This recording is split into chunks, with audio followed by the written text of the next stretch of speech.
السلام عليكم ورحمة الله وبركاته يا عزيزي الأهلاوي. فيديو جديد وطريقة تصوير جديدة كده نجربها وإن شاء الله تبقى كويسة. موضوع بقى النهاردة عزيزي الأهلاوي السوشيال ميديا، ومش السوشيال ميديا بس، لأ ده كمان التلفزيون والإعلاميين بيصدروا النادي الأهلي بيجيب الفلوس منين، وتصدير الفكرة هو النادي الأهلي إزاي بيدخل له الدولارات دي كلها. يعني هيكون بيدخله منين؟ لو أنت مثلا جيت حسبتها النادي الأهلي من 2020 لحد 25 صعد للنهائي، لسه ما صعدناش طبعا من صن داونز، بس الله اعلم باذن الله ربنا يكرمنا وهنصعد. صعد للنهائي 6 مرات، 6 مرات اخدنا البطوله فيهم 4 مرات، وخسرنا البطوله مره، وان شاء الله باذن الله نكسب البطوله ديت.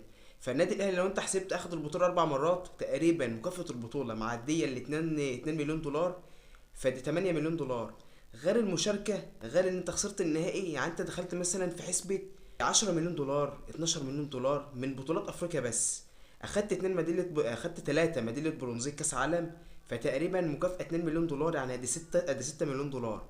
ده غير المشاركه طبعا بيتاخد عليها فلوس. فانت اجمال ممكن مثلا وصلت ل 20. اخدت كاس الانتر كونتيننتال من العين الاماراتي مكافاه 2 تقريبا او 2 ونص. فانت دخلت في حاجه و20، حاجه و20 من البطولات بس، غير المشاركات، غير البث، غير الاعلانات. احنا كل ده مش حاسبينه. تيجي مثلا بعت حمدي فتحي ب3، طلعت محمد شريف، طلعت ديانج، طلعت احمد عبد القادر، وكمان محمد عبد المنعم تقريبا ب5 مليون دولار. وده غير كمان ان انت اخدت 2 سوبر افريقي، غير برضو حتى انت خسرت 2 برضو اخدت برضو فيهم فلوس.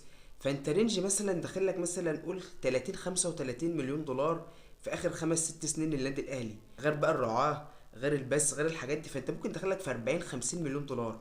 هل النادي الاهلي في اخر مثلا 5 6 سنين صرف 50 مليون دولار مثلا يعني، او 30 مليون دولار؟ ما افتكرش يعني جبت زيزو تقريبا هتدفع له مثلا بان 2، جبت امام ب3، جبت تريزيجيه بان ب2 تقريبا او 1 ونص، جبت بن شرقي. لو جيت حسبت هتلاقي مثلا النادي الاهلي داخل له اقل حاجه 35 40. فهديك شفت من الكوره بس، من الكوره، غير بقى العاب الصالات، اليد، السله، الطايره. هو كل ده بيتدخل برضو دولارات وحاجات من دي، بس مش زي الكوره. فانت لو جيت حسبت هتلاقي النادي الاهلي مدخل فعلا دولارات كبيره اخر 5 6 سنين. فاكيد هيبقى عنده فلوس، يعني اكيد يعني اكيد هيبقى عنده القدره الماليه اللي هو يشتري اللاعب اللي هو عايزه، وفي نفس الوقت بيبيع اللاعب اللي هو عايزه بالمبلغ اللي هو عايزه. محمد عبد المنعم تقريبا ب5، حمدي فتحي كان ب3، محمد شريف مش فاكر.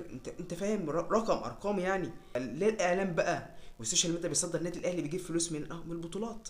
انت لو دخلت البطولات اللي انا بخشها، وخدت البطولات اللي انا باخدها، مش مشكلتي اللي انا باخد البطولات دي او بكسب وبيديلي دخل. مشكلتك انت دور صلح نفسك عشان تقدر تشارك وتقدر تاخد بطولات عشان يبقى معاك فلوس، بس كده.